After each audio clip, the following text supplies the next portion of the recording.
Alléluia. Apocalypse chapitre 6, versets 1 et 2.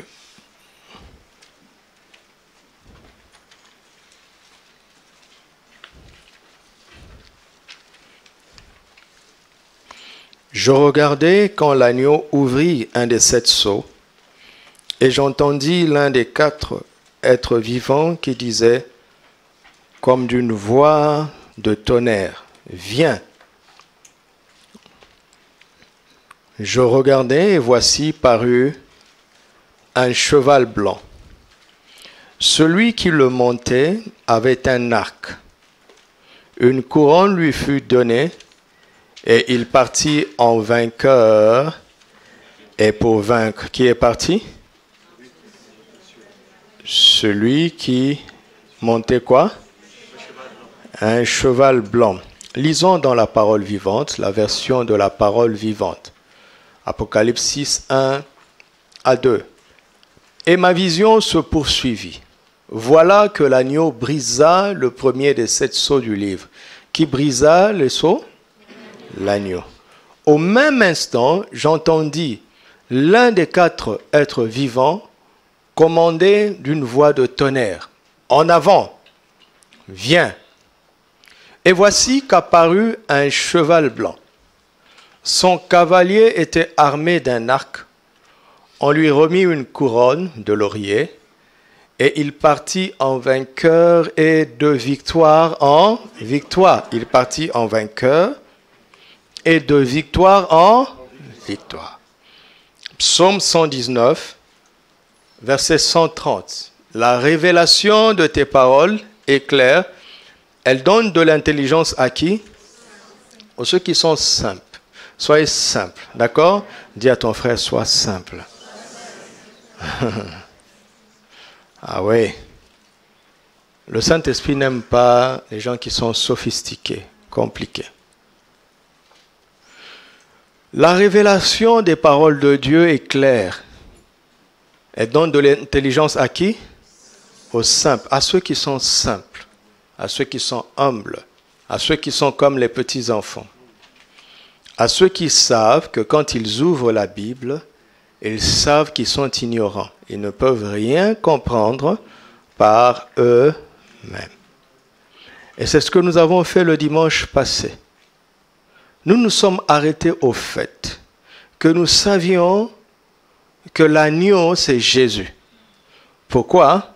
Parce que dans le chapitre 4 et le chapitre 5, cela a été révélé. N'est-ce pas?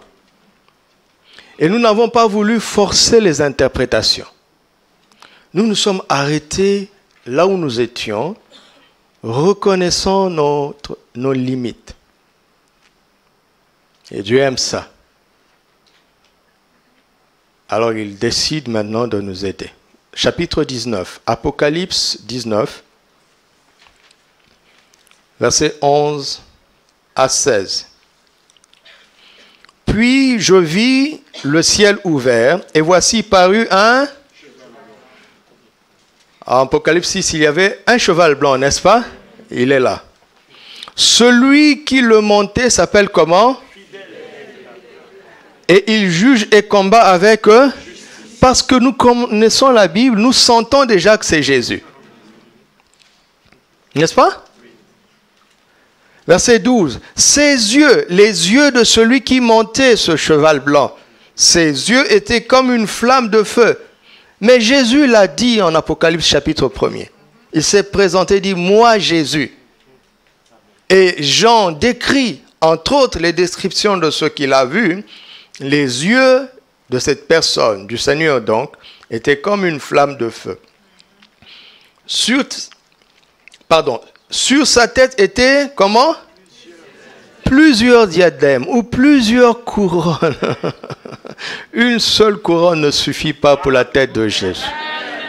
Pourquoi? Pourquoi? Parce qu'il part en vainqueur, de victoire en victoire. C'est la couronne de victorieux, la couronne de vainqueur.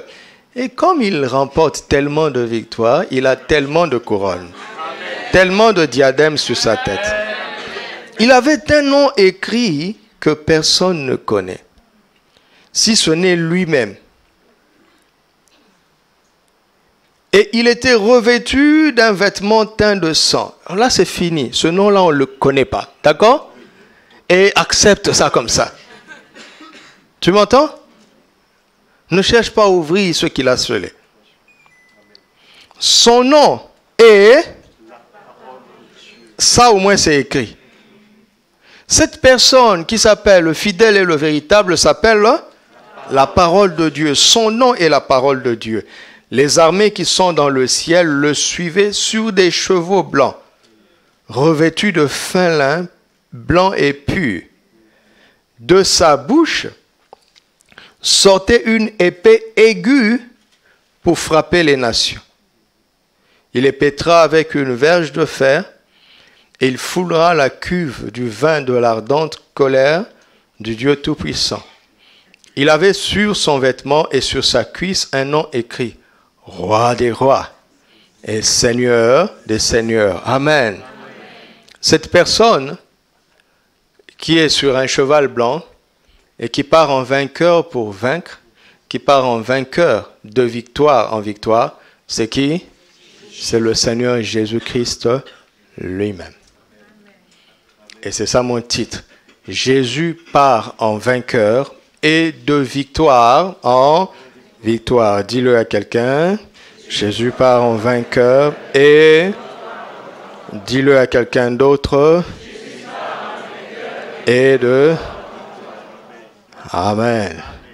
Maintenant, c'est établi avec clarté, avec simplicité. Ainsi, puisqu'il n'y a plus de doute en nous, notre foi sera stable. Alléluia. Quand ta foi repose sur une parole approximative, la force de ta foi aussi sera approximative. Elle ne sera pas stable. Moi, je veux être stable dans la foi. Alors, je dois fonder ma foi sur des choses qui se voient clairement dans la Bible, clairement dans les Écritures.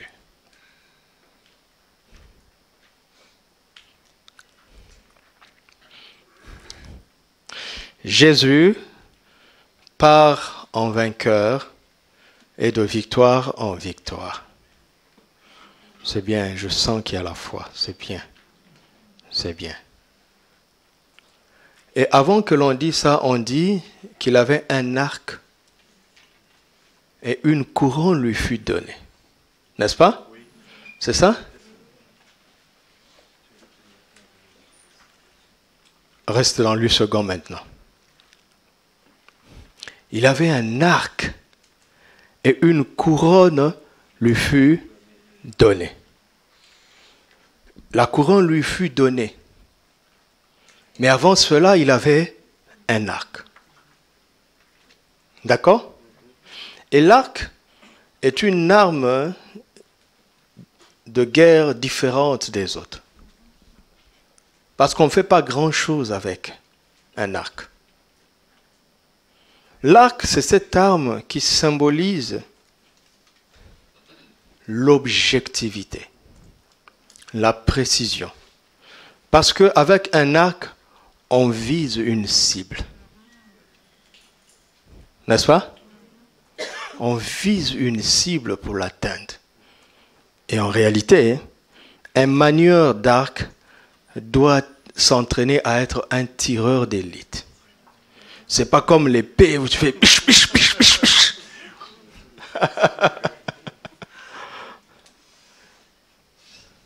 L'archer est un tireur d'élite.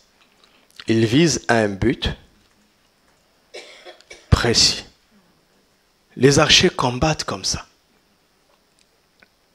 Pendant que les autres guerriers se battent, eux, ils sont positionnés à des endroits stratégiques pour viser des cibles. Et souvent, on vise le roi. Les archers sont comme ça.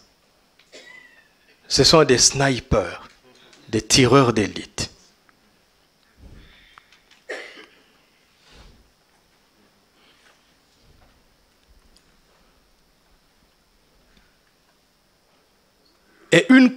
couronne lui fut donnée et il partit en vainqueur. Il partit en vainqueur de victoire en victoire. En réalité, on donne une couronne après avoir remporté la bataille. Mais Jésus, on le couronne d'abord, avant qu'il entre dans le combat, parce qu'il n'y a que deux possibilités. Il vaincra et il vaincra.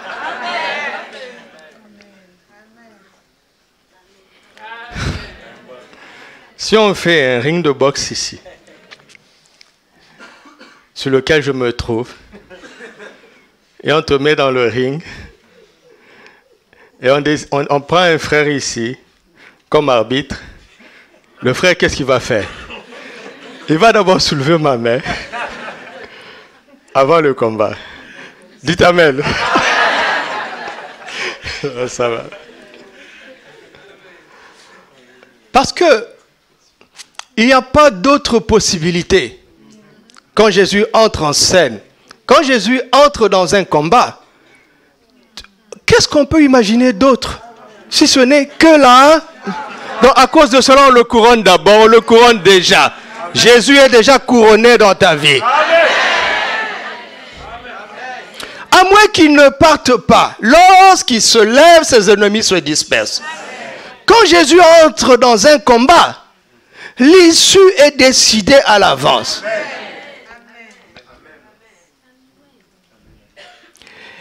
Et il ne se bat pas vaille que vaille.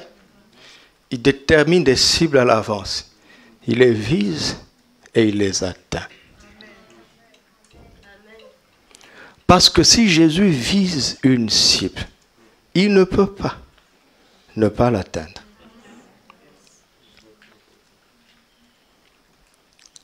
Mes amis, nous devons de mieux en mieux connaître les Saintes Écritures pour être efficaces à la fois dans la vie que dans le témoignage. Vous savez, de manière doctrinale, nous savons que ceux qui n'ont pas reçu Jésus comme leur Seigneur et Sauveur finiront en enfer. D'accord ? Mais il faut affiner notre compréhension des Écritures. Parce qu'il y a des gens qui auront appelé Jésus Seigneur, qui iront quand même en enfer. Ça trouble la théologie. Pourquoi? Parce que Colossiens 1, de 15 à 17, nous dit que tout a été créé par lui et puis pour lui. Et il termine en disant toute chose subsiste en lui. Tout a été créé par lui, ça c'est l'alpha, pour lui, ça c'est l'oméga, et entre les deux, tout subsiste en lui. Donc, chaque créature qui n'aura pas vécu pour lui passera à côté de sa raison d'être. Et à cause de cela, sa place est dans le lieu de crémation éternelle, appelé l'enfer.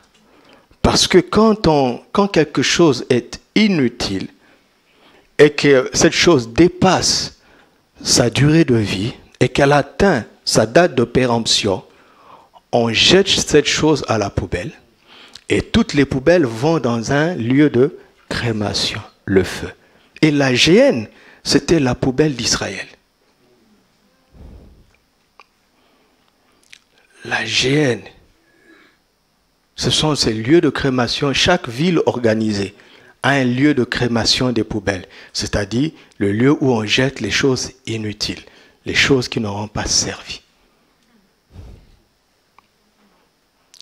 Et quand on comprend maintenant les Écritures de cette manière, nous-mêmes nous tremblons et nous sortons des débats religieux, qui est chrétien, qui est musulman, qui est bouddhiste, ça n'a rien à voir. Qui a été créé? C'est ça la question. Si tu as été créé, sache que tu as été créé pour celui qui t'a créé. Et si tu ne vis pas Pour lui, tu passes à côté de ton existence. Tu es une créature qui n'a pas atteint sa cible. Tu es une flèche dans la main de l'archer qui n'a pas atteint sa cible.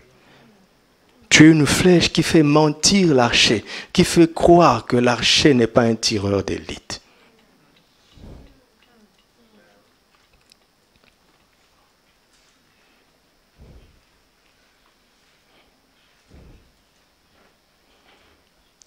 Alors, qu'est-ce qu'on doit faire?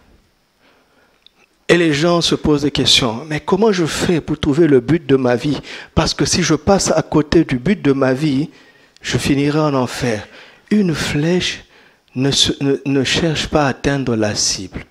Une flèche s'abandonne entre les mains de l'archer.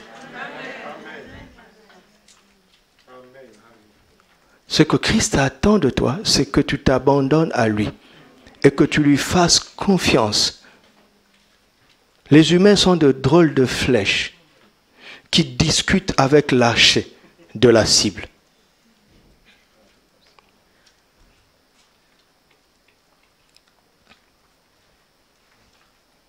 La vie chrétienne est une vie de repos. Plus tu te reposes, plus loin tu vas. Avec le Seigneur. Abandonne-toi à Jésus. Fais-lui confiance. Il n'y a pas de technique pour découvrir sa destinée. Ça n'existe pas. Il n'y a pas de clé pour découvrir sa destinée.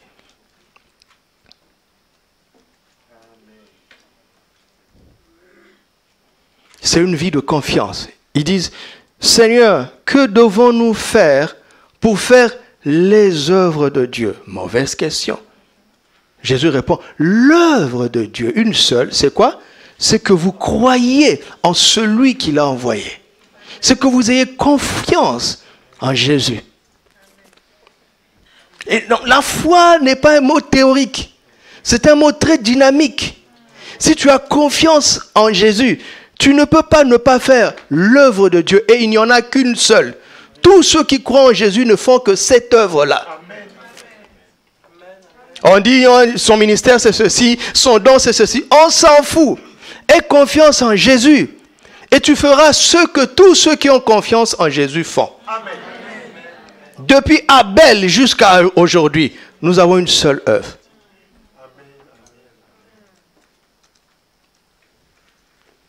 Plus tu as confiance en Jésus, mieux ta vie va. Plus ta vie a un sens. Il n'y a pas un diplôme d'aucune école qui va te donner l'intelligence de trouver ton chemin. Jésus est le chemin, tiens donc. Il est le chemin. Donc cette personne, quand tu l'embrasses, tu as trouvé ton chemin. Jésus est la vie. Quand tu l'embrasses, tu as trouvé la vie. Jésus est la vérité. Quand tu l'embrasses, tu as trouvé la vérité. N'est-ce pas simple? Vous voyez qu'il n'y a plus de méthode. C'est une personne qu'on doit aimer, avec qui on doit communier en permanence. Et quel que soit ce que Dieu te donnera la grâce de faire dans la vie, comprends que cette grâce t'a été accordée. Ces possibilités t'ont été accordées. Ces capacités t'ont été accordées. Ces diplômes t'ont été accordés pour faire quoi? L'œuvre de Dieu. Amen. Ne vous trompez pas, hein? L'œuvre de Dieu, ce n'est pas pour les pasteurs. Il y a des pasteurs qui ne font pas l'œuvre de Dieu.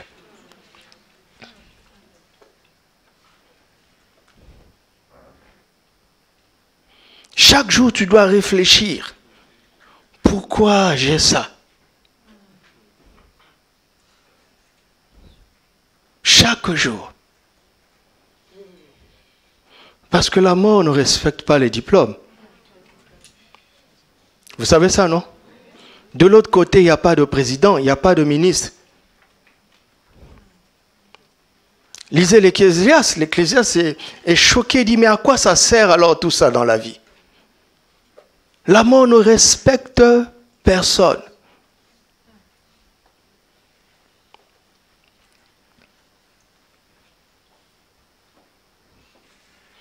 Jésus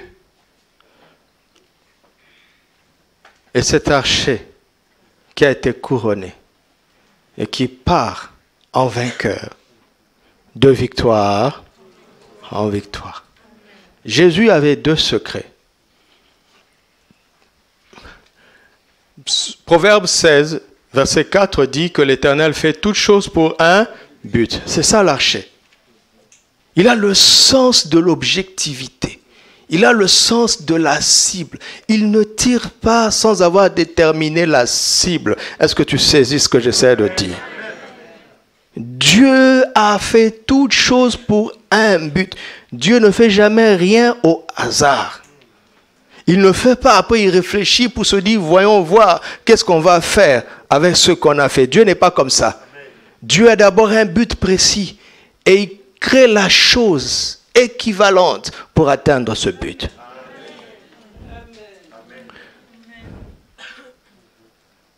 Et c'est la qualité de l'archer, d'un archer. C'est de viser une cible, un but. Alléluia. Ecclésiaste chapitre 3 nous donne une deuxième qualité de Dieu que Jésus a manifestée parce qu'il est l'image visible du Dieu invisible. Il dit, il y a un temps pour tout. Un temps pour toutes choses sous les cieux. Non seulement que Dieu fait toutes choses pour un but, mais il fait chaque chose en un temps précis. Verset 11. Il fait toutes choses bonnes quand? En son temps. Alléluia. Vous savez, quand vous faites une bonne chose en dehors de son temps, cette chose devient mauvaise.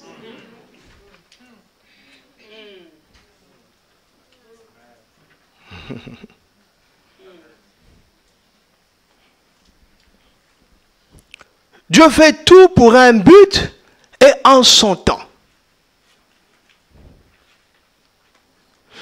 Il a un but précis pour chaque chose et un temps précis pour chaque but qu'il a.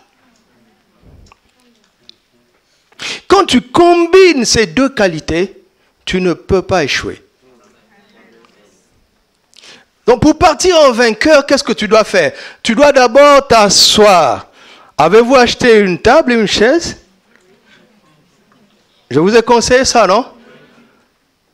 Ah, vous avez laissé tomber la parole que je vous ai dite alors.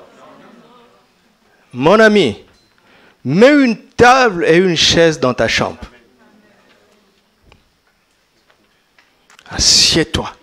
Avant quoi que ce soit, assieds-toi pour calculer les dépenses.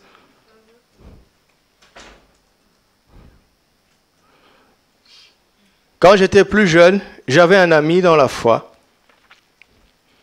qui était du genre impulsif. Vous savez, les gens qui sont impulsifs, ça, lui, il réagit du tic au tac. Et un jour, il a vu une sœur, la sœur lui a plu.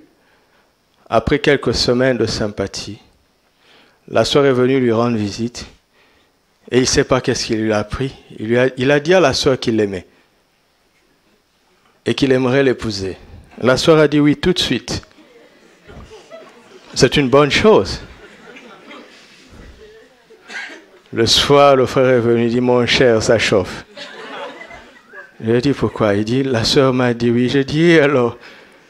Il dit, mais je n'ai rien maintenant. J'ai dit, mais tu aurais dû y penser avant. Ah, il a commencé à chercher de l'argent rapidement. Et comme on était pendant les grandes vacances, il y avait un monsieur de notre église qui était un fleuriste. Il avait un jardin floral de luxe. C'était un monsieur très aisé, mais son travail, c'était de planter et de vendre les fleurs. C'était la première fois pour moi de voir quelqu'un qui vivait des fleurs. Pas des légumes, des fleurs. Et il vendait ça à des endroits de luxe. Parfois, quand je réfléchissais, je disais, mais c'est quel genre de Congolais? D'où lui est venue cette idée-là? C'était un précurseur. Un précurseur. Il était vraiment socialement aisé. C'était un jardinier de fleurs. Un agriculteur de fleurs. Alors, le frère est allé chez lui pour demander un job d'été. Parce qu'il était sous pression. Il pensait que puisqu'il est de l'église, il aura des faveurs. Le monsieur l'a embauché. Il lui a donné les mêmes tâches que tous les ouvriers. Et à la solde, il lui a payé la même chose que tous les ouvriers. Il est revenu avec des ampoules sur les mains et dit, mon cher, on a tracé un terrain, il n'y a que des herbes sauvages et je dois tout enlever. Là où j'étais, j'ai dit, tout ça pour une sœur.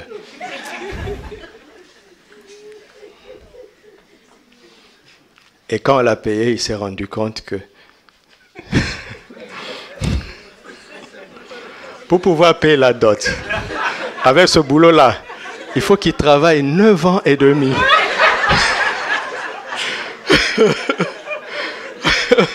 Quelle sœur va t'attendre pendant 9 ans et demi?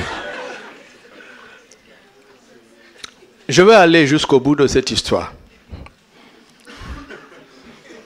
Que je continue? Oui. D'accord. C'était mon ami. D'accord? Nous habitions le même quartier, mais il s'envoyait des courriers tous les jours.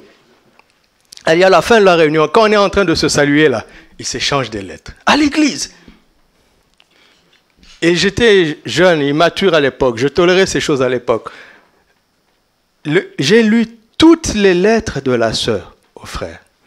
J'ai lu toutes les lettres du frère à la sœur. Ils avaient un code entre eux. Leurs lettres n'avaient pas de ponctuation. C'est comme le grec et l'hébreu. Je n'invente rien. Chaque ponctuation était remplacée par « je t'aime ». Bonjour, je t'aime. Blablabla, je t'aime. C'est toi qui dois deviner si c'est une virgule ou un point. Une année de courrier comme ça. Et la maman de la fille, qui était responsable à l'église chez nous, s'est rendue compte que sa fille n'avait plus les pieds sur terre. Elle a mené des enquêtes et elle a trouvé le coupable.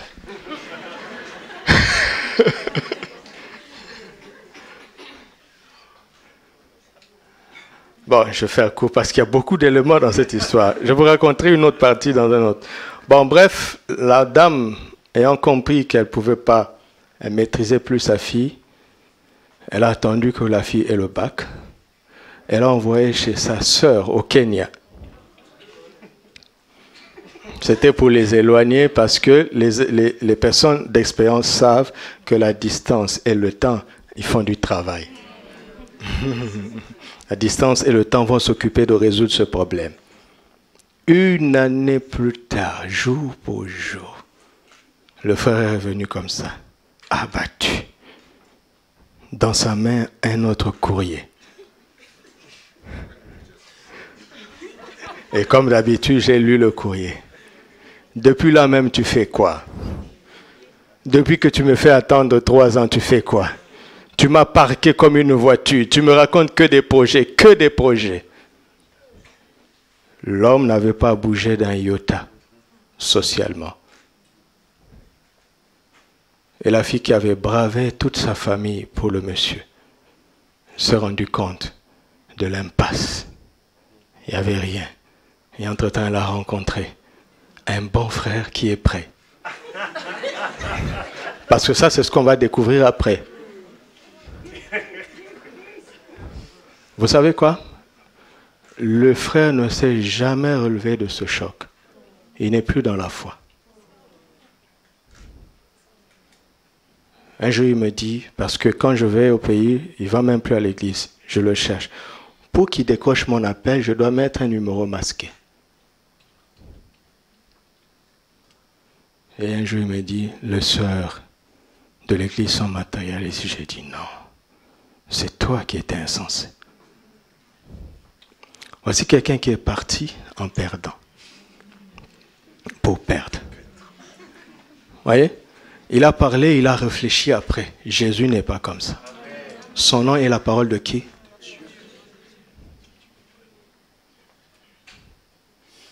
Tout ce qu'il ose dire a été bien pesé. Et ça ne peut pas échouer. Tu m'entends? Est-ce que tu m'entends? Il est fidèle et vrai. Il est fidèle et vérité. Il est fidèle et véritable. Dans cette affaire, il n'y a que toi qui puisses lâcher sa main. Lui, il ne sait pas lâcher la main de quelqu'un. Parce qu'il est fidèle. Dans cette affaire, il n'y a que toi qui puisses mentir. Lui ne sait pas mentir parce qu'il est vérité.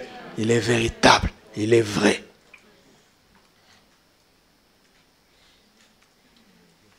Et son nom est la parole de Dieu.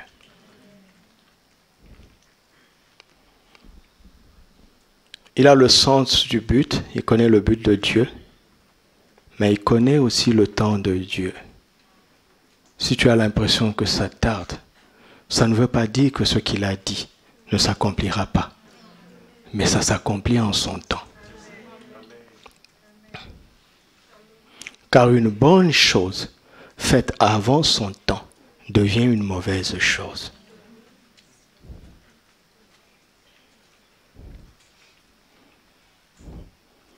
Alléluia.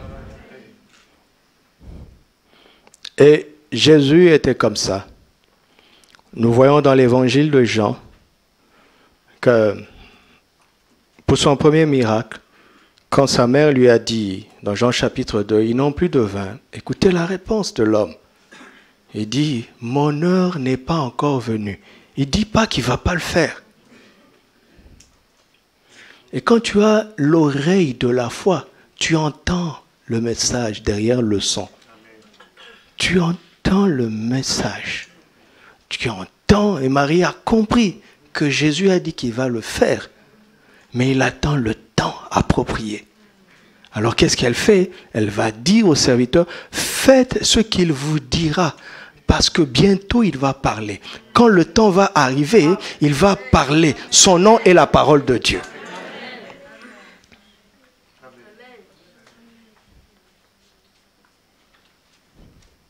Dans Jean 7, on voit ça.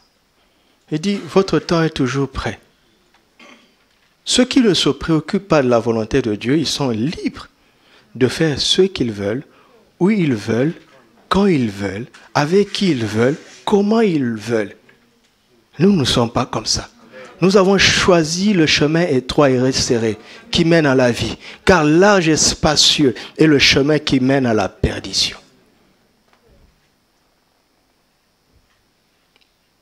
Nous ne faisons pas n'importe quoi, ni n'importe comment, ni n'importe quand, ni avec n'importe qui. Vous m'entendez? Si tu ne respectes pas ces choses, ton entreprise n'ira pas au bout. Impossible.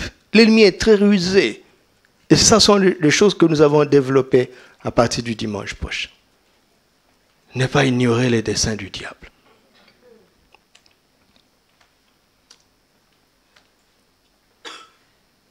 Dans Jean chapitre 11, Marie et Marthe disent à Jésus, celui que tu aimes est malade. Elle parlait de Lazare. Mais la Bible va poursuivre. Or, Jésus aimait Marie, Marthe et Lazare. Il n'y a pas d'enfant chéri pour Jésus. Il aime tout le monde de la même manière. Et par amour pour Lazare, il est resté encore 2 jours. Parce qu'il ne sait pas partir en perdant. S'il était parti spontanément, s'il avait réagi émotionnellement, il partait en perdant. Jésus ne bouge pas son petit doigt avant d'avoir la garantie qu'il va réussir. Et de savoir à quel moment il doit le faire. Alors il a attendu. Dans Matthieu 4, le tentateur est venu lui dire, si tu es le Fils de Dieu, transforme ces pierres en pain. Jésus a dit non. L'homme ne vivra pas de pain seulement. Parce que c'est pas ce que Dieu a prévu, je ne veux pas le faire. Il n'y a aucun but de Dieu derrière ta proposition. Je veux changer les pierres en pain et après. Hein? Et après. N'est-ce pas que vous aimez ça, non? Un soi-disant prophète vient ici. Il commence à dire, quelqu'un, son numéro c'est 06, tu t'appelles ceci, blablabla. Tout ce qu'il a dit est vrai. Et attention, c'est possible. Ça m'est arrivé moi-même. Mais pour quel but? Je vous avais dit quoi? Je suis un prophète. Ah, c'était ça le but. Je n'en veux pas. Ah, j'ai avant peur. Vous avez vu Jésus faire ça? Les gens, pour faire tomber les gens sous l'onction, ils font... Vous avez vu Jésus être aussi vulgaire? Hein? Eh, vous aimez ça, certains aiment ça ici. Vous avez vu Jésus être aussi vulgaire? C'est pour montrer quoi? L'onction, oui, mais pour quel but?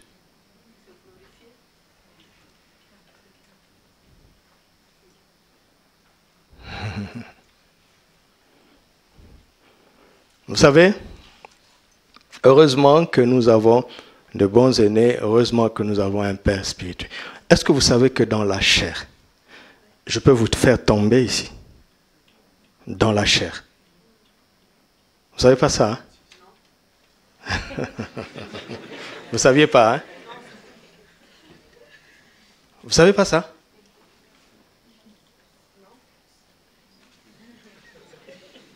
Ce n'est pas l'opération du diable, l'opération de la chair, c'est-à-dire la spiritualité de l'homme, pour se mettre lui-même de l'avant.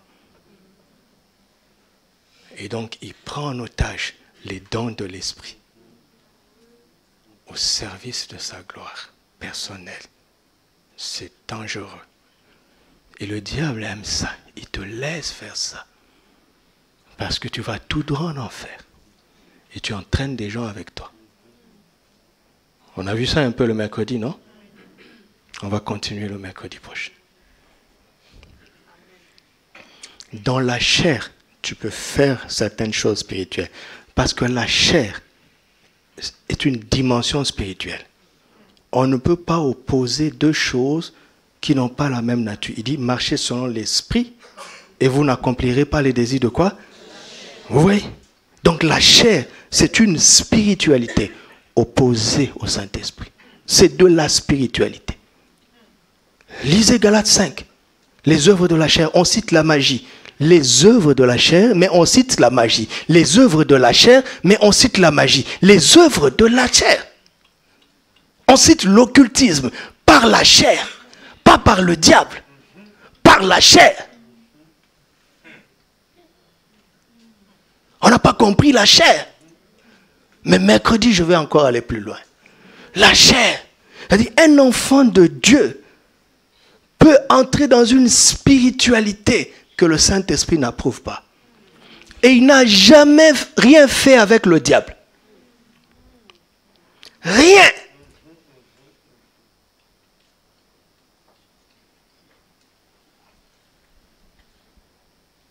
C'est pour ça qu'on tremble quand on est sous l'onction. Pour ne faire que ce que l'Esprit veut. Pour ne dire que ce que l'Esprit dit. Parce qu'on rendra compte de ce que nous aurons fait avec l'onction sainte du Saint-Esprit. Nous rendrons compte. C'est pour ça que vous voyez, je me mets à l'étroit moi-même. Parce que j'ai compris, on ne joue pas avec ça.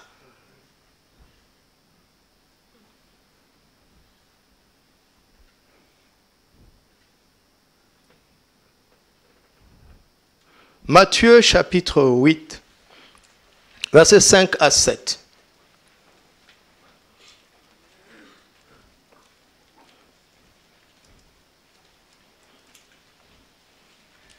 Quand on est charnel, immature spirituellement, quelle que soit la taille de son ministère, quel que soit le nombre d'années dans la foi, on aime le spectaculaire. On se valorise par le spectaculaire parce qu'on est charnel. Mais quand on grandit et qu'on devient spirituel, on se valorise par le spirituel, pas le spectaculaire.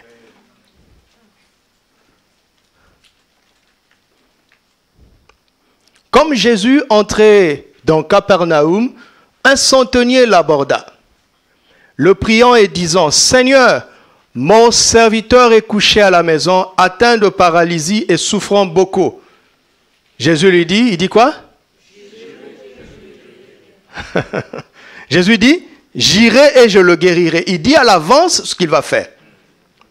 Il part en vainqueur pour vaincre. Amen. Alléluia. Amen. En réalité, mon message, c'était ça. Quand j'ai demandé au Saint-Esprit, qu'est-ce que je dois dire à ton peuple?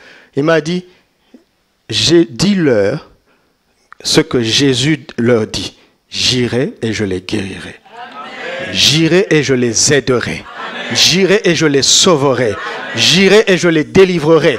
J'irai et je les restaurerai. J'irai, vous voyez, c'est un verbe de mouvement. J'irai. Si j'ose partir, je ne peux que réussir. Vous m'entendez? C'est pour ça que parfois il ne partait pas. Parce que tant qu'il n'a pas cette base-là, il n'ose pas. Il ne sait pas partir pour essayer. Il ne dit pas, voyons, allons-y et voyons ce qui va arriver. Jamais, jamais. Il faut la couronne sur sa tête avant qu'il ne se lève. Amen. Alléluia. J'irai et je le guérirai. Je pars en vainqueur pour vaincre. Et ce qui est merveilleux dans ce texte, c'est que c'est une prière, c'est l'image d'une prière. Verset 6. Le centenier, le priant, il aborde Jésus et il prie. Et vous savez, quand vous lisez le Nouveau Testament, c'est étrange. Les gens priaient Jésus comme on prie Dieu. Cet homme, certains même l'ont adoré. Et Jésus a accepté. Il a accepté l'adoration qui était due à Adonai, à Yahvé. Pourquoi? Parce qu'il est Yahvé incarné. Amen. Les gens priaient Jésus. Et on ne prie que Jésus. On ne prie pas un homme de Dieu. On prie le Dieu de cet homme. Maintenant, transpose ça dans l'idée de la prière. Tu es en train de prier, Seigneur, mon serviteur est couché à la maison, atteint de paralysie et souffrant beaucoup. Il n'y a aucune requête. Jusque-là, il n'y a pas de requête. N'est-ce pas? Là, on est en train de raconter. Il n'a rien demandé. N'est-ce pas? Jésus interrompt la prière. Il dit, j'irai, je le guérirai.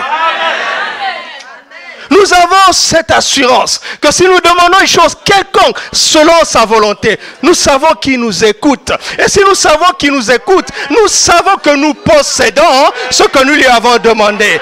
Jésus n'agit pas parce que tu as demandé. Jésus agit parce que tu as demandé conformément à sa volonté. Il savait à l'avance ce qu'il allait faire. C'est pour ça qu'il avait permis cette situation. Tout était sous contrôle. Mais il attend le moment de foi où tu exprimes la foi. Tout est toujours sous contrôle. Tout est toujours sous contrôle. Celui qui est omniscient ne peut pas être surpris. Celui qui est tout puissant ne peut pas être dépassé. Tout est toujours sous contrôle. Mais il attend le moment de foi.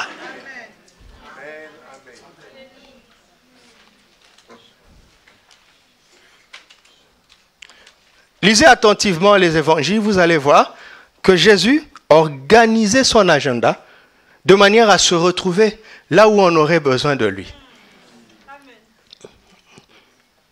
C'est Jésus qui s'est retrouvé à Capernaum. Il savait à l'avance que quelqu'un aurait besoin de lui. Alors il s'est emmené là-bas. Écoutez l'homme, il dit, c'est pas vous qui m'avez choisi, et ne vous trompez pas. Hein. C'est moi qui vous ai choisi. Je dis, ah bon Seigneur, regarde, mes amis t'ont rejeté. Moi je t'ai choisi, dis tais-toi. C'est moi qui t'ai choisi.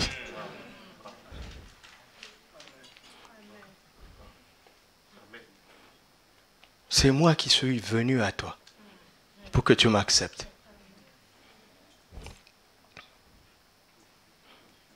J'irai et je le et pars en vainqueur pour vaincre. Alléluia.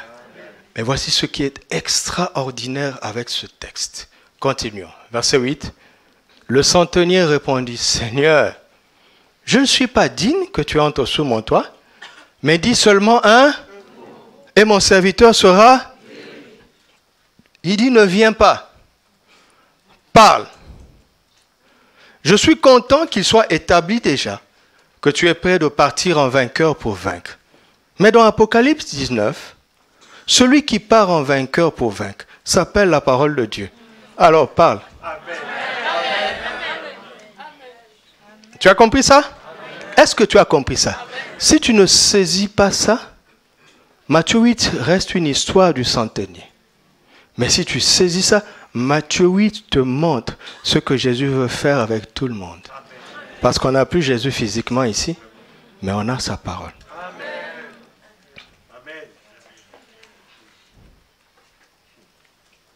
Il dit, dis un mot. Tout ce que je voulais, c'est être sûr que tu le veux. Maintenant que c'est clair entre nous, parle. Si on voyage avec toi, la guérison est assujettie au temps et à l'espace. Mais si tu parles, la guérison me précède avant que je n'arrive là-bas. Regardez le verset 13. Verset 13.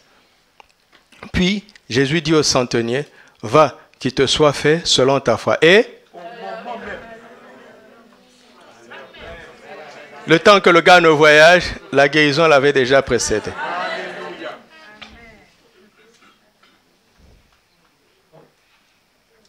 Parce que celui qui part en vainqueur pour vaincre s'appelle la parole de Dieu. Celui qui part en vainqueur et de victoire en victoire s'appelle la parole de Dieu.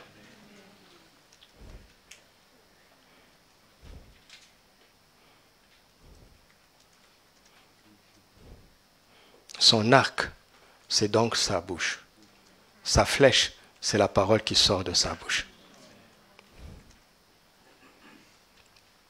C'est pour ça qu'on couronne sa tête. Tu as compris? Et chaque parole qui sort de sa bouche, une couronne sur sa tête. Chaque parole qui sort de sa bouche, une couronne sur sa tête. C'est pour ça qu'il a des diadèmes et des diadèmes et des diadèmes. J'aimerais qu'un jour, quand tu seras au ciel, et qu'ils te disent, mon fils, tu vois cette couronne? C'est la parole que tu avais reçue quand je t'avais parlé. Cette couronne symbolise la victoire que ma parole. Quelle gloire! Quelle gloire! C'est pour ça qu'on le couronne. On le couronne comment? Par notre foi qui le permet de triompher dans nos vies. Amen. Tu vas couronner Jésus comment? Qui es-tu? Jésus, nous te couronnons. Tu as compris ce que ça veut dire maintenant?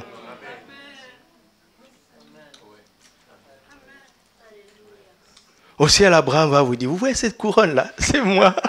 C'est ma foi. David, le plus chaud, il dit, hey, attends, viens, Abraham, attends. C'est moi. Et moi, je le regarde, je dis, moi aussi. Respect, hein? Mais moi aussi. Alléluia.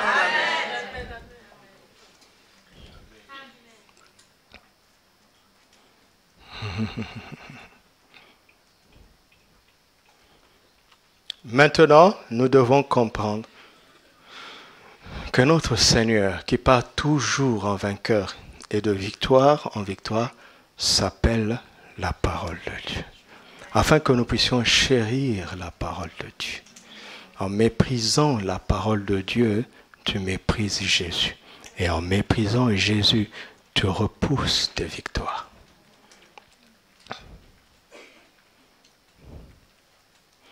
La parole de Dieu, la parole de Dieu, la parole de Dieu. Elle est très importante dans nos vies et dans la vie, la parole de Dieu, pour plusieurs raisons. Prenons-en une. Psaume 138, versets 1 à 2. Après, tu vas nous la mettre dans la version de Darby. Psaume 138, 1 à 2. De David. Je te célèbre de tout mon cœur. Je chante tes louanges en la présence de Dieu, car je me prosterne dans ton saint temple. Je célèbre quoi? Ton nom. À cause de ta bonté et de ta fidélité, car ta renommée s'est accrue par l'accomplissement de tes promesses. Je célèbre ton nom et ainsi de suite. Car ta renommée s'est accrue par l'accomplissement de tes promesses. Version Darby. Ça, c'est le verset 1. Je te célébrerai de tout mon cœur, je chanterai tes louanges devant les dieux. Je me prosternerai vers le temple de ta sainteté, et je célébrerai ton nom à cause de ta bonté et à cause de ta vérité, car tu as exalté quoi? Au-dessus de quoi?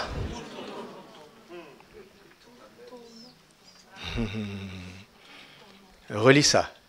Car tu as au-dessus de tout ce que ton nom est. Tu as pris ta parole, tu l'as exaltée, tu l'as élevée, tu l'as mise au-dessus de tout ce que ton nom est, au-dessus de tout ce que tu es. Tu as choisi, tu as décidé de mettre ta parole au-dessus de toi.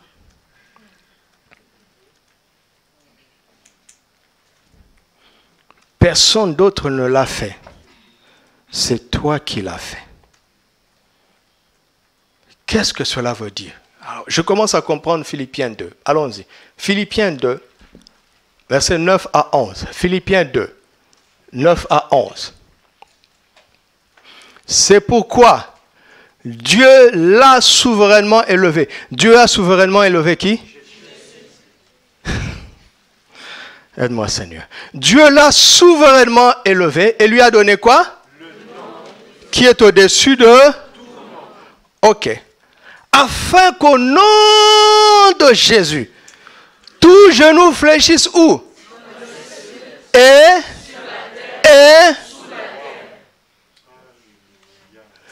que tout genou fléchisse devant le nom de Jésus sous la terre, je le comprends.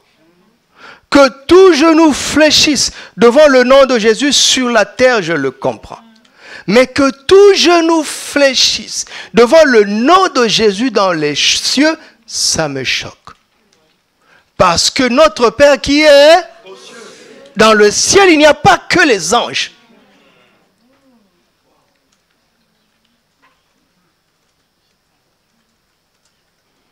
Dieu a pris ce nom-là, il a mis ça au-dessus de lui-même. Parce que son nom est la parole de Dieu. Et il a élevé sa parole, il a exalté sa parole au-dessus de lui-même. Quand tu as le choix, je vais corriger ça après, mais je dis d'abord pour te choquer. Quand tu as le choix entre honorer Dieu et honorer sa parole, je te propose de choisir d'honorer sa parole.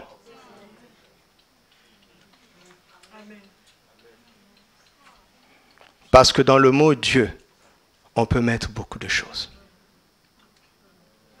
Mais sa parole est claire et limpide.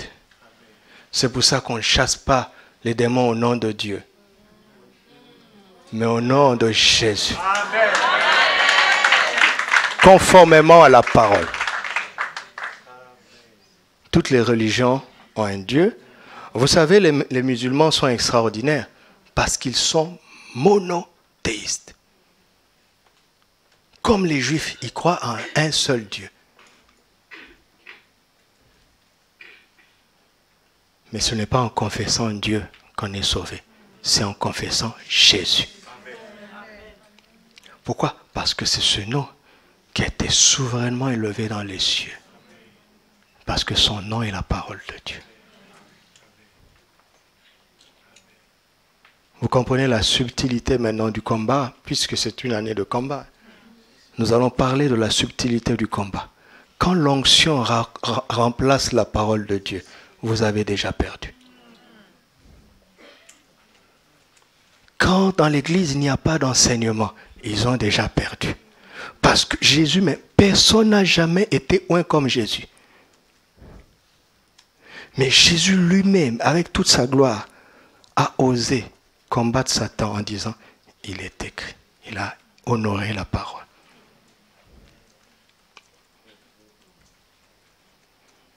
Vous m'entendez?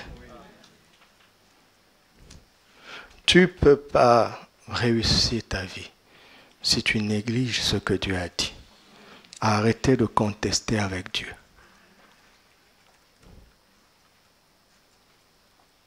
Hier, j'ai lu le Lévitique, le livre de Lévitique. Aujourd'hui, dans le Nouveau Testament, dans 1 Corinthiens 6, on donne la liste de ceux qui n'hériteront pas le royaume de Dieu.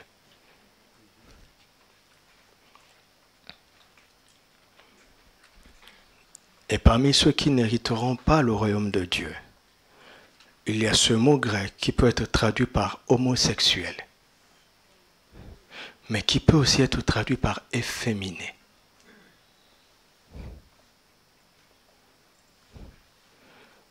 Et ceux qui croient qu'un homme a le droit de se marier avec un homme, ils choisissent la version qui leur convient. Mais Lévitique est très clair. Un homme n'ira pas avec un homme. Une femme n'ira pas avec une femme. Écoutez-moi, il y a des gens qui n'ont pas choisi d'être comme ça. Ils sont nés et ils ont une inclinaison comme ça. Ne partons pas de ce cas pour contester ce que Dieu a dit. Mais si nous respectons ce que Dieu a dit, il donnera la solution pour aider cette personne. Donc je ne vous dis pas de condamner les gens. Mais il ne faut pas non plus cautionner. Mon ami, écoute-moi. Comment je vais dire ça? D'accord. Proverbe chapitre 6. Proverbe 6. À partir du premier verset. Mon fils, si tu as cautionné ton prochain, si tu t'es engagé pour autrui, si tu es enlacé par quoi? Les paroles de la bouche de qui? Si tu es pris par les paroles de qui? De ta propre bouche. Fais donc ceci, mon fils. Dégage-toi, puisque tu es tombé au pouvoir de ton prochain. Va, prosterne-toi et fais des instances auprès de lui. Ne donne ni sommeil à tes yeux, ni assoupissement à tes paupières. Vous m'entendez? Si tu as fait une promesse, si tu as pris un engagement verbal, d'accord? Il n'y a pas de reconnaissance de dette légalisée. Et si, au temps convenu, la personne vient te dire, tu t'étais engagé, où est la preuve? Il n'y a pas de document écrit. La loi de ce monde ne peut pas te condamner. N'est-ce pas? Mais ce que tu ne sais pas, ce que tu t'es lié par les paroles de ta bouche. Parce que la parole de la bouche de quelqu'un est toujours déçue de sa vie. Comme Dieu a élevé sa parole au-dessus de son nom, il en est ainsi de chaque parole qui sort de sa bouche. Quand Dieu t'a fait une promesse, il s'est enlacé lui-même. Tu commences à comprendre? Alors, si tu avais pris un engagement, mon ami, humilie-toi, va, demande pardon. Tu es tombé sous le pouvoir de ton prochain. Dis-lui, pardon, j'avais parlé sans réfléchir. Je retire ma parole. Dégage-moi, je t'en supplie. Et s'il accepte, tu es vraiment dégagé. S'il n'accepte pas, il aura affaire à Dieu. Parce que tu as respecté ce qui est écrit. Et Dieu te dégagera. Mais apprends à ne plus promettre pour rien. Alléluia. Il y a 3 ans, il y a une sœur que nous aimons beaucoup, comme vous tous d'ailleurs. Elle est une fille pour nous, comme beaucoup d'entre vous d'ailleurs. Elle était en dernière année. Et sa maman était malade, avait un cancer foudroyant depuis la dernière année. Et sa prière, et nous étions avec elle, sa prière était que soit le Seigneur guérit sa maman, sinon que sa maman ne meure pas avant qu'elle ne rentre. Et son rêve était que sa maman assiste au moins à son mariage. Et malheureusement, avant même la soutenance, maman est partie. Les derniers jours étaient difficiles et pendant que nous étions en train de prier, Elle était chez nous pendant ce temps-là. Le Seigneur m'a dit de la préparer parce qu'il va rappeler sa servante. Alors nous avons commencé à la préparer. Mais maman est partie. Et dans ce deuil-là, à un moment donné, elle a commencé à pleurer. Ma maman n'assistera pas à mon mariage. Et pris par la compassion, ce n'est pas un acte que je regrette, d'accord? Pris par la compassion, je lui ai dit, maman, donc pasteur Arlette, sera à ton mariage. Elle nous a dit merci. Une année plus tard, Daddy, allô? On va se marier bientôt, je lui ai dit, tu me préviens au moins 3 mois à l'avance, parce qu'on n'a pas de l'argent comme ça, acheter un billet quand on veut. Et c'est ce qu'elle a fait. Quand l'échéance du mariage arrivait, si je payais son billet, nous vidions notre compte. On n'avait plus rien. Mais ma bouche avait parlé. Et parce que ma bouche a parlé, nous avons payé le billet. Et elle est partie. Mais on ne le regrette pas, hein, d'accord? C'est avec joie.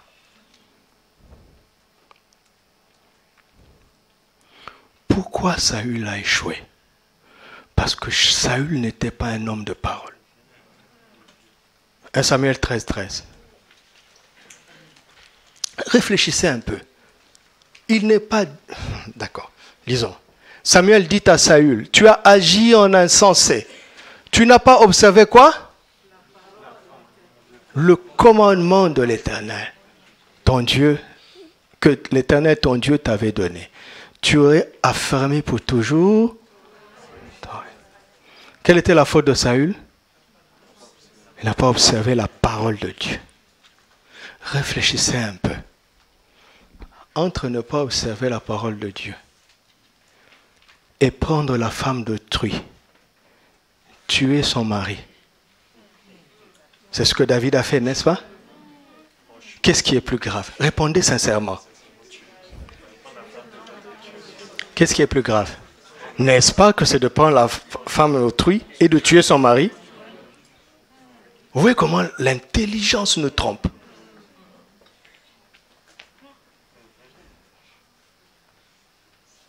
Comment tu es Dieu de qualifier un adultère criminel et de disqualifier juste quelqu'un qui n'a pas respecté juste ton commandement. Juste, il n'a pas respecté ce que j'ai mis au-dessus de moi. Vous m'entendez? Et Saül était comme ça depuis le début. 1 Samuel 17, Saül a promis que celui qui tuera Goliath, n'est-ce pas? Il lui donnerait sa propre fille, il affranchirait toute sa famille. David a tué Goliath, Saül n'a pas fait ça. Il n'est pas un homme de parole.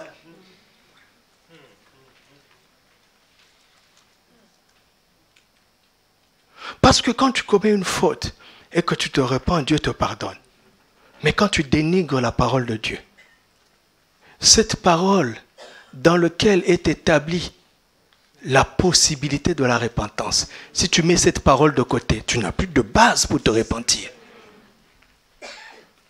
Et si tu respectes la parole de Dieu, tu craindras d'être criminel et adultère.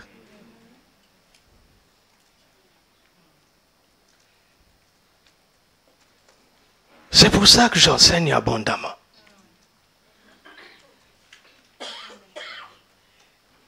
Ma soeur, tu es fiancée, vous n'êtes pas encore mariée. Le frère, il ne tient pas parole. Laisse-le tomber tout de suite. La plus grande qualité d'un homme, c'est de tenir parole. Laisse-le tomber et fuis à des millions de kilomètres. Tu es en danger. Mon frère, vous êtes fiancé et la sœur ne tient pas parole. Fuis parce que c'est encore plus dangereux.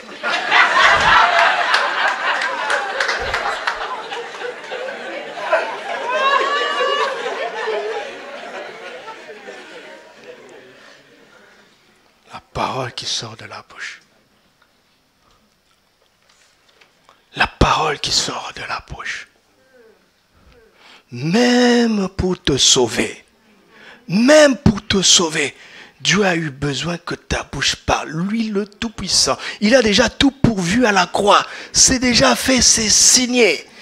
Mais il dit, si tu ne confesses pas le Seigneur Jésus, je ne peux rien faire. Si tu ne touches pas la sommité de ma puissance céleste, qui est ma parole, je ne puis rien faire. Quand tu confesses celui qui est la parole, Satan n'a aucun argument.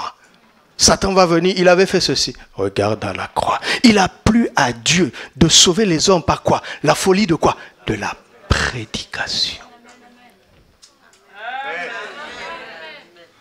Tout ce qui est dans le cœur de Dieu prend vie quand il l'exprime.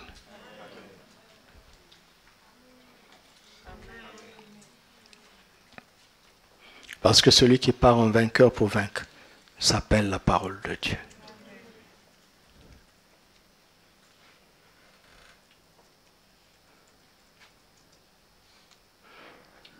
J'étais invité à prêcher quelque part et il y a eu un prophète qui vraiment, il a un don de parole de connaissance extraordinaire. Vous savez quoi? Son don est vraiment authentique. Nous étions plusieurs à prêcher, chacun avait 45 minutes. Et quand lui il est venu, il a fait son spectacle, il a pris 2 heures. Ah oui, parce qu'il vous raconte votre vie. Quand tu t'es réveillé, tu es passé dans telle rue, au coin tu as rencontré telle personne. Après tu as rencontré, oui, tout ça est vrai, ouais. Et puis après. Alors j'étais mal à l'aise dans cette atmosphère. J'ai dit au pasteur qui avait prévu que je passe après cet homme extraordinaire, moi qui ne suis qu'un homme ordinaire. J'ai dit à ce pasteur, si tu m'enlèves du programme, on retrouve le programme, parce que lui il a débordé. Il dit jamais. Je sais pourquoi je t'ai mis après lui. Et vous savez quoi? Il était 3 heures du matin. C'était une veillée. Quelqu'un qui parle calmement comme moi. Vous allez le programmer à 3 heures. À midi, déjà, les gens dorment. J'ai dit au pasteur, s'il vous plaît, enlève-moi. Il dit, là maintenant, il a pris autorité sur moi. Donc, je me suis levé. J'ai parlé comme je parle ici. 15 minutes. L'atmosphère a changé.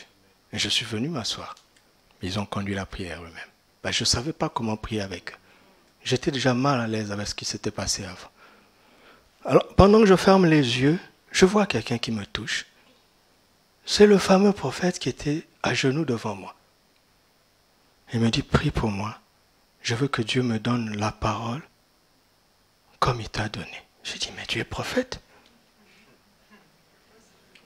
Comment un prophète n'a pas la parole? Comment vous expliquez ça? Un prophète, c'est qui? Un porte-parole de Dieu? C'est plus flagrant qu'un pasteur? Parce que nous, les pasteurs, on met beaucoup de choses dedans. Mais un prophète, c'est précis. Lui, c'est un porte-parole. Et je n'ai pas prié pour lui. Et à la fin de la réunion, il me dit, donne-moi ta carte. Je dois t'inviter dans mon église pour faire le séminaire. J'ai dit, tu demandes au pasteur, parce que quelqu'un m'a invité. Déjà, on t'a invité, tu ne fais pas des choses derrière celui qui t'a invité. Mais en vérité, je ne voulais pas. C'est ça la vérité. Entre nous, on se le dit. Donc, on rentre à la maison, le pasteur là me dit, tu vois? Déjà, on rentrait dans la voiture avec lui, il dit, tu vois pourquoi je t'avais mis après lui? Ça m'a troublé. On dort à midi, quand on prenait le repas, on était à table. Je lui dis, pasteur, mais pourquoi tu le programmes? Il dit, parce que dans notre ville, si tu mets son nom, les gens viennent pour assister à un spectacle.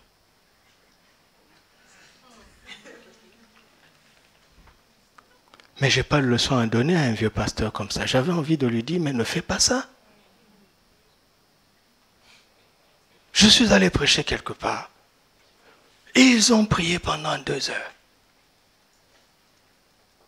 Et quand l'heure arrive, le pasteur me dit, tu as 15 minutes. Dis quelque chose pendant 15 minutes. Ah! Je me suis levé, j'ai respecté les 15 minutes. J'ai parlé, je suis allé m'asseoir. Et le protocole est comme ça. Après, on t'emmène dans le bureau. 15 minutes, 30 minutes, 45 minutes, le pasteur ne vient pas. 45 minutes après, le pasteur vient. Il dit, j'ai jamais vu ça.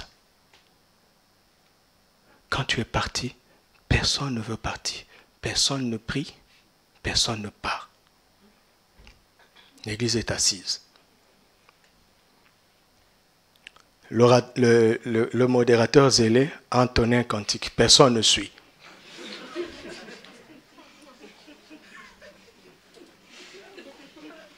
Je vous raconte pas des histoires. Et il vient dans mon bureau et dit, mais pourtant tout ce que tu as dit est simple. Il n'y a rien de nouveau dans ce que tu as dit. Mais, et puis les gens sont venus. Et notre conversation s'est arrêtée. Je ne sais pas qu'est-ce que le pasteur voulait me dire jusqu'aujourd'hui. La puissance la plus forte qui soit, c'est la parole de Dieu. Amen.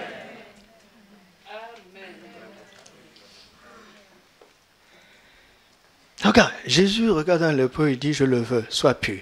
Le lépreux n'est pas tombé. Il n'y a pas eu de tonnerre comme du temps de Moïse, mais le gars est guéri. Jésus voit une troupe de lépreux, il dit, allez vous montrer au sacrificateur. Quelle onction Jésus avait? Cette onction est en train de revenir sur l'Église. On sera assis comme ça, je dis une parole, je passe. Tu vas à la maison, tu constates que c'est fait.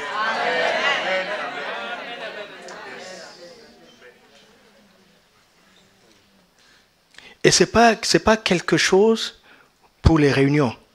Tu dois emmener ça dans ta salle de classe. Tu dois emmener ça dans ton lieu de travail. Ma femme me dit toujours, attention à ta bouche. Parfois dans la plaisanterie, je parle et ça s'accomplit. Donc je fais attention maintenant. Je suis à l'étroit. Je fais très attention à ma bouche maintenant. Parce que je comprends ce que Dieu est en train de faire. Je suis en train de comprendre où il nous emmène.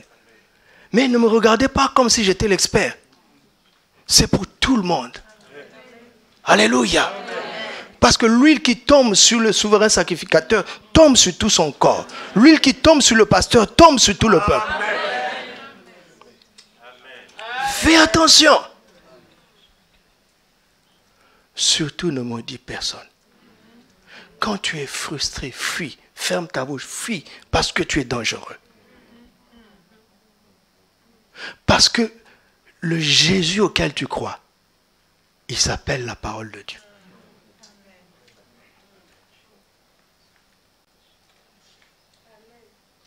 Vous m'entendez?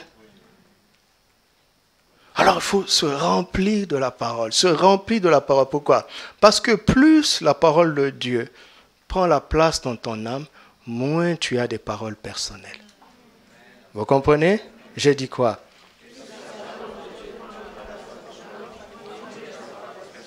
Il n'y a pas d'autre solution. Plus tu médites, plus tu lis la parole de Dieu, moins tu as des paroles propres.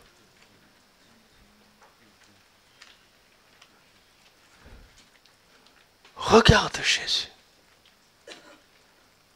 Judas vient le trahir et dit, mon ami, il ne sait pas parler autrement. Avant de mourir, il dit, Père, pardonne-leur. Il n'y a pas de parole de haine en lui. Il n'y en a pas. Parce qu'il est lui-même la parole de Dieu.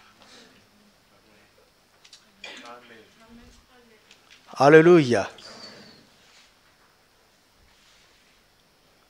Je veux terminer en vous montrant quelque chose. Jean chapitre 6, verset 63.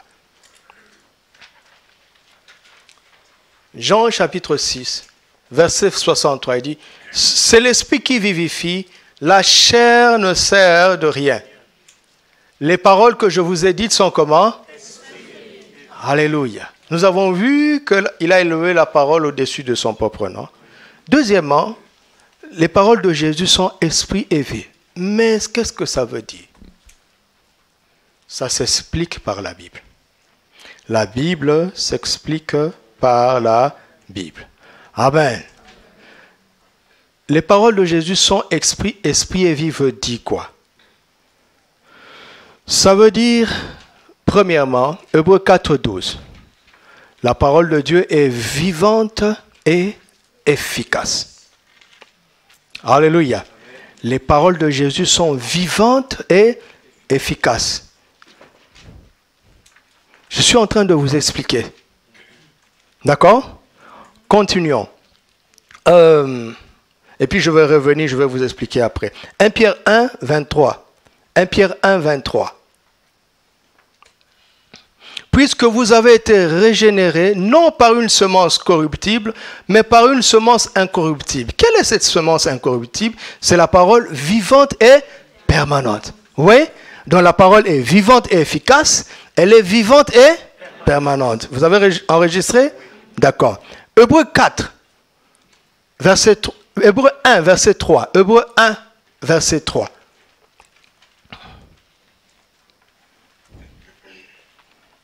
Verset 4.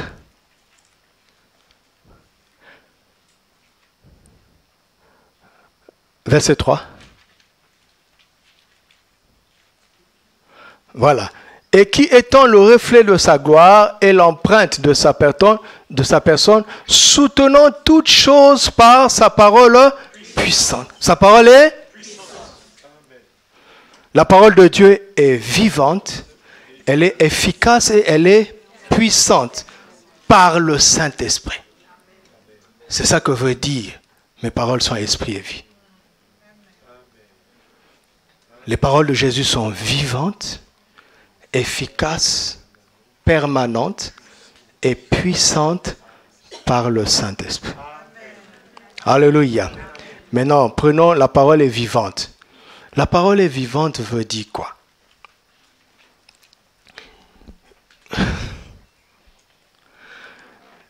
Quand quelqu'un est malade, on le soigne par un médicament. S'il y a un traitement, n'est-ce pas? N'est-ce pas? Alors, si quelqu'un est malade, donnez-moi 5 minutes, ok? Si quelqu'un est malade et qu'on lui donne le bon remède, n'est-ce pas? Quand il va prendre le traitement, qu'est-ce qui va arriver? Il va guérir. N'est-ce pas? Maintenant, si quelqu'un est malade d'une maladie qu'on peut soigner et que la personne qui veut la soigner, on va chez le médecin donne le bon remède, d'accord? Et son ami va en pharmacie acheter le bon remède qui soigne vraiment cette maladie, d'accord? Et il vient avec le remède et il trouve que la personne est morte. Qu'est-ce qu'il va faire? Il va lui ouvrir la bouche quand même et lui donner le remède. Pourquoi? Parce que c'est trop tard. Parce que quel que soit le remède du monde, ce remède a besoin que le souffle reste. Mais il n'en est pas ainsi de la parole de Dieu.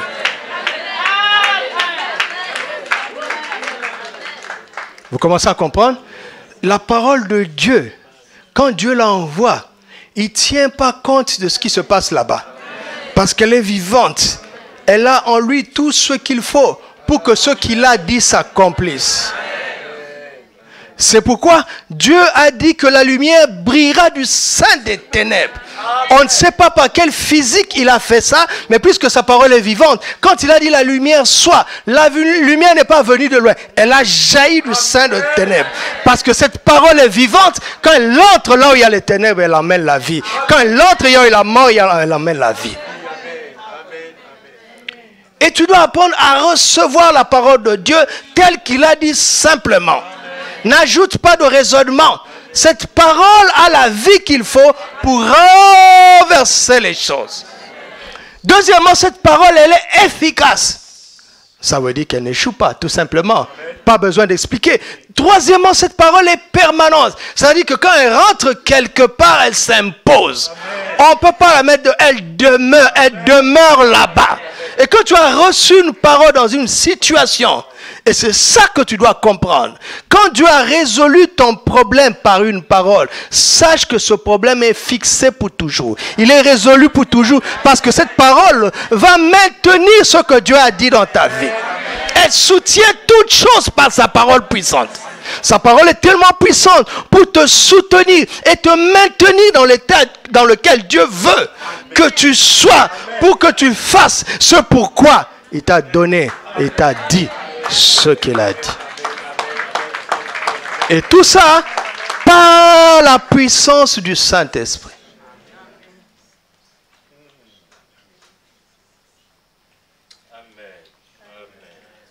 Oh, j'ai tellement de choses à vous dire.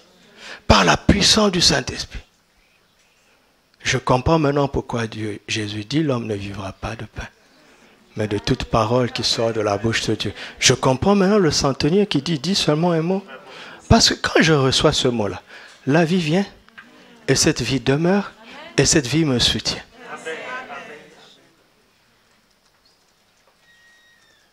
Alléluia.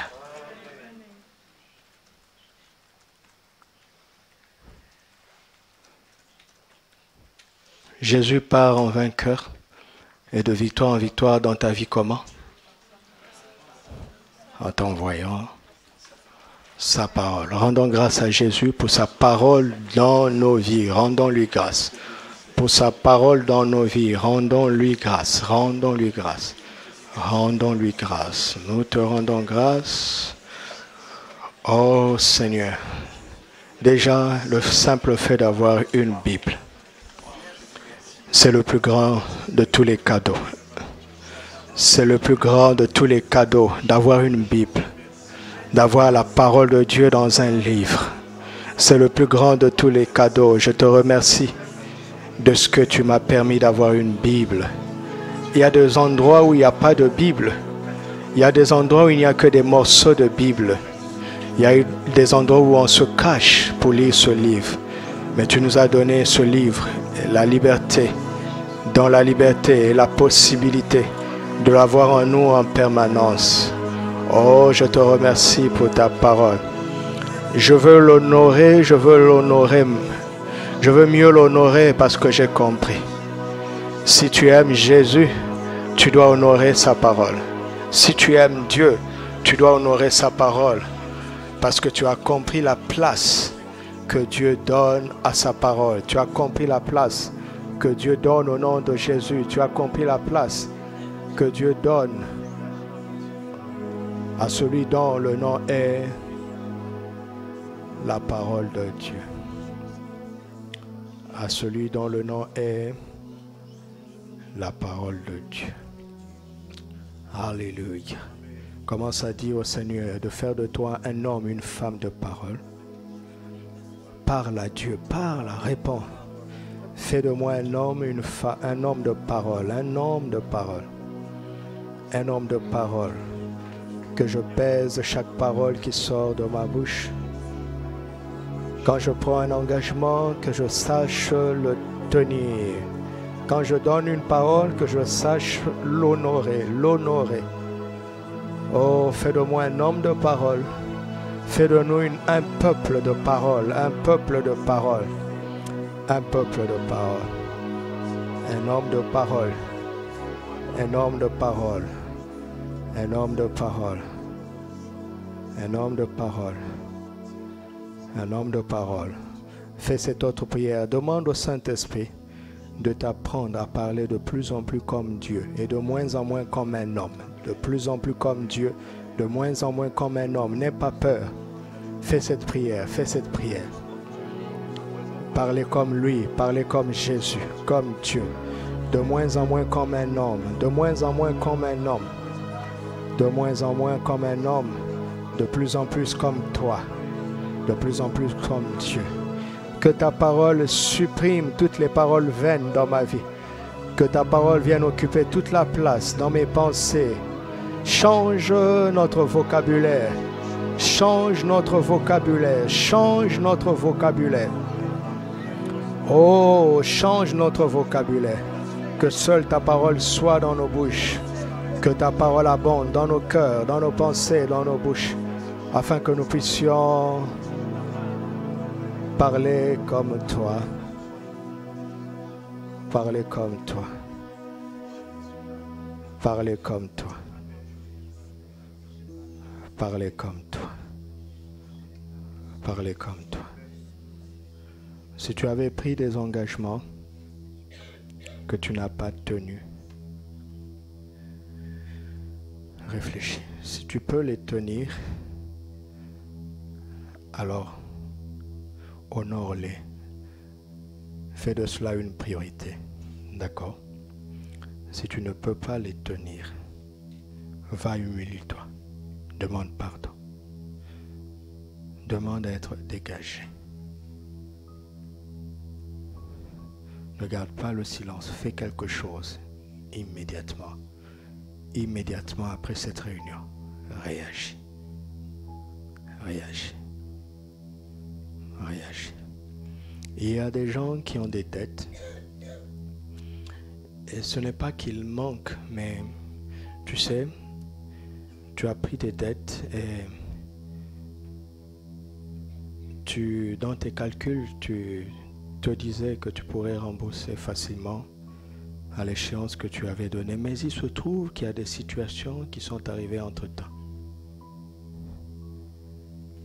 Et tu as ajourné le remboursement pour t'occuper de ce que tu penses être tes obligations d'abord. Arrête de faire ça. Arrête de faire ça. Il vaut mieux manquer en toi-même pourvu que tu honores ta parole. D'accord? Arrête de faire ça. Si tu es dans cette situation, immédiatement après cette réunion, trouve un moyen de demander pardon à cette personne. Et dès les revenus prochaines, honore ta parole. Ne crains pas de manquer. Il vaut mieux d'ailleurs manquer et tenir sa parole que de ne pas tenir sa parole et ne pas manquer. Dieu ne veut pas que ce qui est arrivé à Saül t'arrive. Et j'implore la grâce de Dieu pour que cela n'arrive à personne. Au nom de Jésus. Au nom de Jésus. Aujourd'hui, tu as réalisé qu'en fait, beaucoup d'autres fautes semblaient plus graves à tes yeux que l'offense à la parole de Dieu.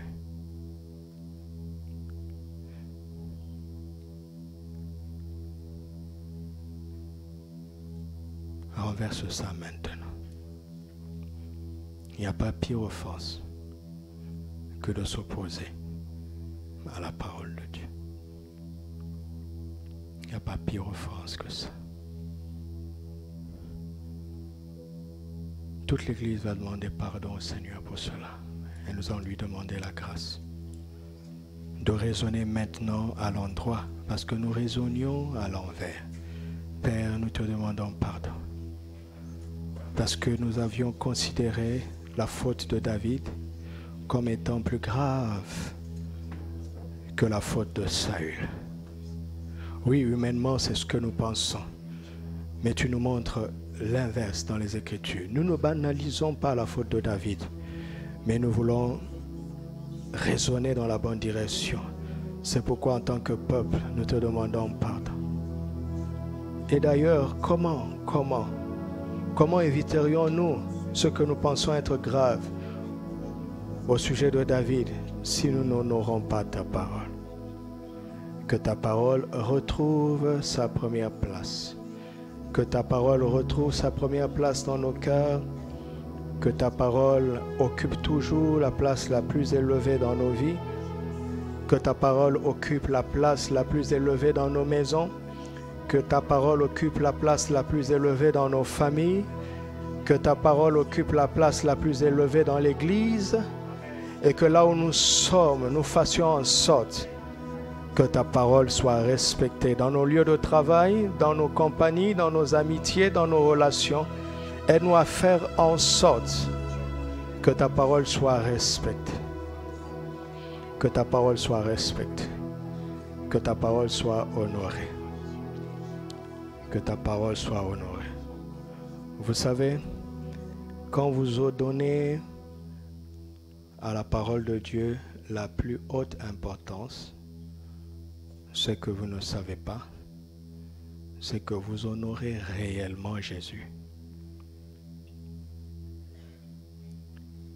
Et vous provoquez là où vous êtes l'atmosphère actuelle du ciel. L'atmosphère qui règne maintenant dans le ciel vient facilement là où la parole occupe la place la plus importante. C'est pourquoi la Bible dit d'instruire nos enfants selon le Seigneur. Souvent nous les élevons avec des valeurs, des bonnes valeurs, mais nous ne les élevons pas forcément selon la parole de Dieu.